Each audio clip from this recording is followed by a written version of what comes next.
Section 9 of Great Ghost Stories by Joseph Lewis French. The Open Door, Part 4. "You've got an epidemic in your house, Colonel," Simpson said to me next morning. "What's the meaning of it all? Here's your butler raving about a voice. This will never do, you know, and so far as I can make out, you are in it too." "Yes, I am in it, Doctor. I thought I had better speak to you. Of course, you are treating Roland all right, but the boy is not raving. He is as sane as you or me. It is all true." "As sane as I or you? I never thought the boy insane. He's got cerebral excitement, fever. I don't know what you've got. There's something very queer about the look of your eyes." "Come," said I. "You can't put us all to bed, you know. You had better listen and hear the symptoms in full." The doctor shrugged his shoulders, but he listened to me patiently.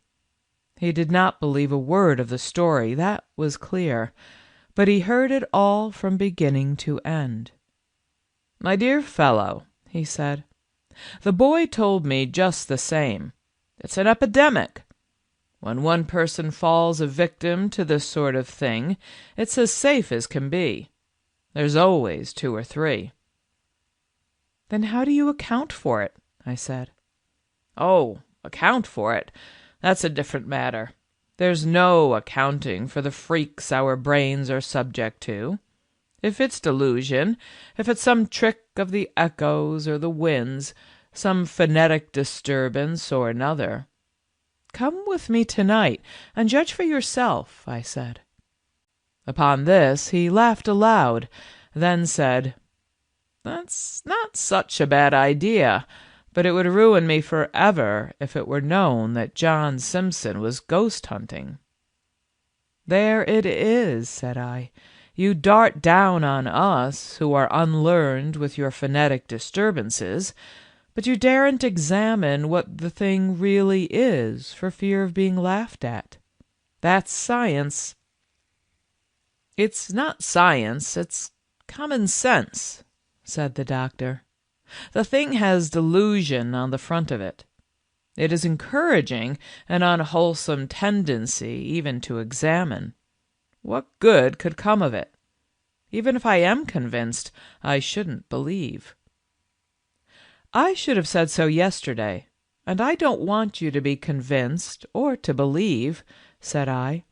"If you prove it to be a delusion, I shall be very much obliged to you for one. Come, somebody must go with me." "You are cool," said the doctor. "You've disabled this poor fellow of yours and made him, on that point, a lunatic for life. And now you want to disable me. But for once I'll do it, to save appearance. If you'll give me a bed, I'll come over after my last rounds." It was agreed that I should meet him at the gate, and that we should visit the scene of last night's occurrences before we came to the house, so that nobody might be the wiser. It was scarcely possible to hope that the cause of Bagley's sudden illness should not somehow steal into the knowledge of the servants at least, and it was better that all should be done as quietly as possible. The day seemed to me a very long one. I had to spend a certain part of it with Roland, which was a terrible ordeal for me, for what could I say to the boy? The improvement continued, but he was still in a very precarious state, and the trembling vehemence with which he turned to me when his mother left the room filled me with alarm. "Father," he said quietly. "Yes, my boy, I am giving my best attention to it. All is being done that I can do.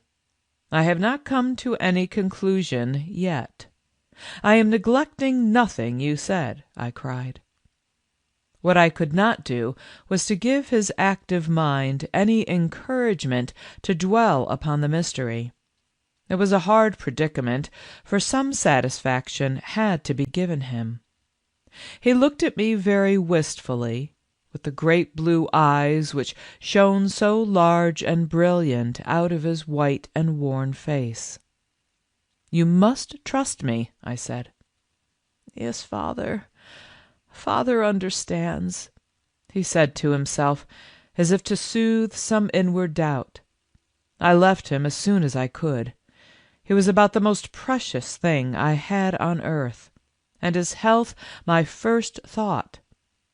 But yet somehow, in the excitement of this other subject, I put that aside, and preferred not to dwell upon Roland, which was the most curious part of it all. That night at 11, I met Simpson at the gate. He had come by train, and I let him in gently myself. I had been so much absorbed in the coming experiment that I passed the ruins in going to meet him almost without thought, if you can understand that. I had my lantern, and he showed me a coil of taper which he had ready for use. "There is nothing like light," he said in his scoffing tone. It was a very still night, scarcely a sound, but not so dark. We could keep the path without difficulty as we went along. As we approached the spot, we could hear a low moaning, broken occasionally by a bitter cry. "Perhaps that is your voice," said the doctor. "I thought it must be something of the kind. That's a poor brute caught in some of these infernal traps of yours. You'll find it among the bushes somewhere." I said nothing. I felt no particular fear, but a triumphant satisfaction in what was to follow. I led him to the spot where Bagley and I had stood on the previous night.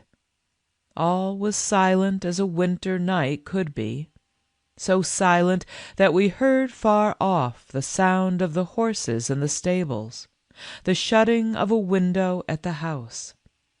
Simpson lighted his taper and went peering about, poking into all the corners. We looked like two conspirators lying in wait for some unfortunate traveller, but not a sound broke the quiet. The moaning had stopped before we came up. A star or two shone over us in the sky, looking down as if surprised at our strange proceedings. Dr. Simpson did nothing but utter subdued laughs under his breath. "I thought as much," he said. "It is just the same with tables and all other kinds of ghostly apparatus. A skeptic's presence stops everything. When I am present, nothing ever comes off. How long do you think it will be necessary to stay here? Oh, I don't complain. Only when you are satisfied, I am. Quite." I will not deny that I was disappointed beyond measure by this result. It made me look like a credulous fool. It gave the doctor such a pull over me as nothing else could. I should point all his morals for years to come, and his materialism, his skepticism, would be increased beyond endurance. "It seems, indeed," I said, "that there is to be no—" "Manifestation," he said, laughing. "That is what all the mediums say. No manifestations, in consequence of the presence of an unbeliever." His laugh sounded very uncomfortable to me in the silence, and it was now near midnight. But that laugh seemed the signal. Before it died away, the moaning we had heard before was resumed. It started from some distance off and came towards us, nearer and nearer, like someone walking along and moaning to himself. There could be no idea now that it was a hare caught in a trap. The approach was slow, like that of a weak person, with little halts and pauses. We heard it coming along the grass straight towards the vacant doorway. Simpson had been a little startled by the first sound. He said hastily, "That child has no business to be out so late." But he felt, as well as I, that this was no child's voice. As it came nearer, he grew silent, and going to the doorway with his taper, stood looking out towards the sound. The taper, being unprotected, blew about in the night air, though there was scarcely any wind. I threw the light of my lantern steady and white across the same space. It was in a blaze of light in the midst of the blackness. A little icy thrill had gone over me at the first sound, but as it came close, I confess that my only feeling was satisfaction. The scoffer could scoff no more. The light touched his own face and showed a very perplexed countenance. If he was afraid, he concealed it with great success. But he was perplexed. And then all that had happened on the previous night was enacted once more. It fell strangely upon me with a sense of repetition. Every cry, every sob seemed the same as before. I listened almost without any emotion at all in my own person, thinking of its effect upon Simpson. He maintained a very bold front on the whole. All that coming and going of the voice was, if our ears could be trusted, exactly in front of the vacant blank doorway, blazing full of light, which caught and shone in the glistening leaves of the great hollies at a little distance.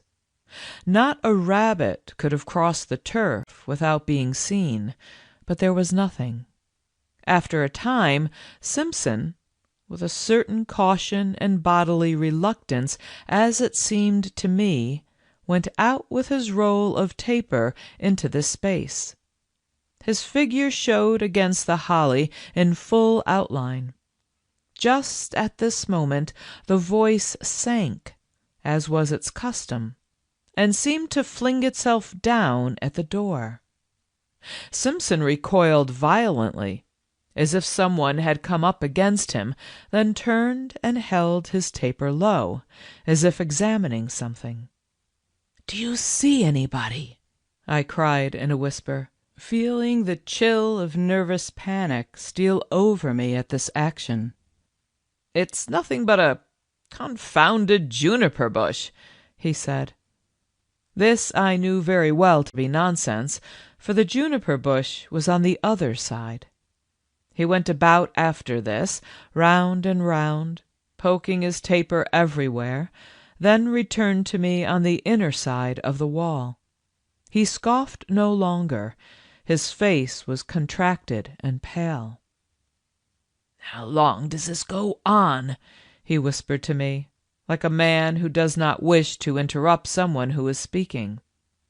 I had become too much perturbed myself to remark whether the successions and changes of the voice were the same as last night. It suddenly went out in the air, almost as he was speaking, with a soft reiterated sob dying away. If there had been anything to be seen, I should have said that the person was at that moment crouching on the ground close to that door. We walked home very silent afterwards. It was only when we were in sight of the house that I said, "What do you think of it?" "I can't tell what to think of it," he said quickly. He took, though he was a very temperate man, not the claret I was going to offer him, but some brandy from the tray, and swallowed it almost undiluted. "Mind you, I don't believe a word of it," he said, when he had lighted his candle. "But I can't tell what to think," he turned round to add, when he was halfway upstairs. All of this, however, did me no good with the solution of my problem. I was to help this weeping, sobbing thing, which was already to me as distinct a personality as anything I knew. Or what should I say to Roland? It was on my heart that my boy would die if I could not find some way of helping this creature. You may be surprised that I should speak of it in this way. I did not know if it was a man or woman, but I no more doubted that it was a soul in pain than I doubted my own being. And it was my business to soothe this pain, to deliver it, if that was possible. Was ever such a task given to an anxious father trembling for his only boy? I felt it in my heart, fantastic as it may appear, that I must fulfill this somehow, or part with my child. And you may conceive that rather than do that, I was ready to die. But even my dying would not have advanced me, unless by bringing me into the same world with that seeker at the door. Next morning Simpson was out before breakfast, and came in with evident signs of the damp grass on his boots, and a look of worry and weariness, which did not say much for the night he had passed. He improved a little after breakfast, and visited his 2 patients, for Bagley was still an invalid. I went out with him on his way to the train to hear what he had to say about the boy. "He is going on very well," he said. "There are no complications as yet, but mind you, that's not a boy to be trifled with, Mortimer. Not a word to him about last night." I had to tell him then of my last interview with Roland, and of the impossible demand he had made upon me, by which, though he tried to laugh, he was much discomposed, as I could see. "We must just perjure ourselves all round," he said, "and swear you exorcised it." But the man was too kind-hearted to be satisfied with that. "It's frightfully serious for you, Mortimer. I can't laugh as I should like to. I wish I saw a way out of it for your sake. By the way," he added shortly, "didn't you notice that juniper bush on the left-hand side?" "There was one on the right hand of the door. I noticed you made that mistake last night." "Mistake!" he cried, with a curious low laugh, pulling up the collar of his coat as though he felt the cold. "There's no juniper there this morning, left or right. Just go and see." As he stepped into the train a few minutes after, he looked back upon me and beckoned me for a parting word. "I'm coming back tonight," he said. I don't think I had any feeling about this as I turned away from that common bustle of the railway which made my private preoccupations feel so strangely out of date. There had been a distinct satisfaction in my mind before, that his skepticism had been so entirely defeated. But the more serious part of the matter pressed upon me now. I went straight from the railway to the manse, which stood on a little plateau on the side of the river opposite to the woods of Brentwood. The minister was one of a class which is not so common in Scotland as it used to be.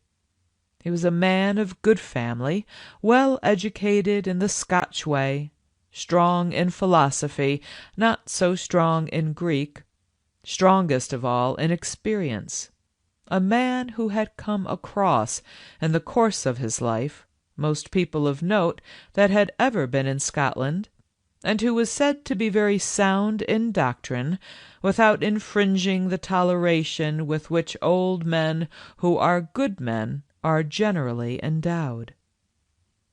He was old-fashioned.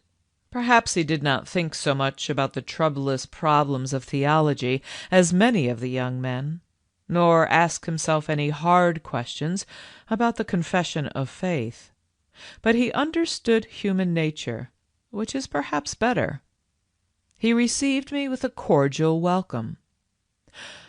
"Come away, Colonel Mortimer," he said. "I'm all the more glad to see you that I feel it's a good sign for the boy. He's doing well. God be praised, and the Lord bless him and keep him. He has many a poor body's prayers, and that can do nobody harm." "He will need them all, Dr. Moncrief," I said, "and your counsel too." And I told him the story, more than I had told Simpson. The old clergyman listened to me with many suppressed exclamations, and at the end the water stood in his eyes. "That's just beautiful," he said. "I do not mind to have heard anything like it. It's as fine as Burns when he wished deliverance to one. That is prayed for in no kirk. Aye, aye, so he would have you console the poor lost spirit. God bless the boy. There's something more than common in that, Colonel Mortimer, and also the faith of him in his Father. I would like to put that into a sermon." Then the old gentleman gave me an alarmed look and said, "No, no, I was not meaning a sermon, but I must write it down for the children's record." I saw the thought that passed through his mind. Either he thought, or he feared I would think, of a funeral sermon. You may believe this did not make me more cheerful. I can scarcely say that Dr. Moncrief gave me any advice. How could anyone advise on such a subject? But he said, "I think I'll come too. I'm an old man. I'm less liable to be frightened than those that are further off the world unseen. It behooves me to think of my own journey there. I've no cut and dry beliefs on the subject. I'll come too, and maybe at the moment the Lord will put into our heads what to do." This gave me a little comfort, more than Simpson had given me. To be clear about the cause of it was not my grand desire. It was another thing that was in my mind, my boy. As for the poor soul at the open door, I had no more doubt, as I have said, of its existence than I had of my own. It was no ghost to me. I knew the creature, and it was in trouble. That was my feeling about it, as it was Roland's. To hear it first was a great shock to my nerves, but not now. A man will get accustomed to anything. But to do something for it was the great problem. How was I to be serviceable to a being that was invisible, that was mortal no longer? Maybe at the moment the Lord will put it into our heads.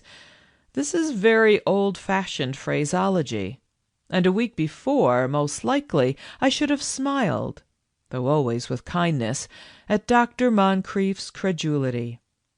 But there was a great comfort, whether rational or otherwise I cannot say, in the mere sound of the words.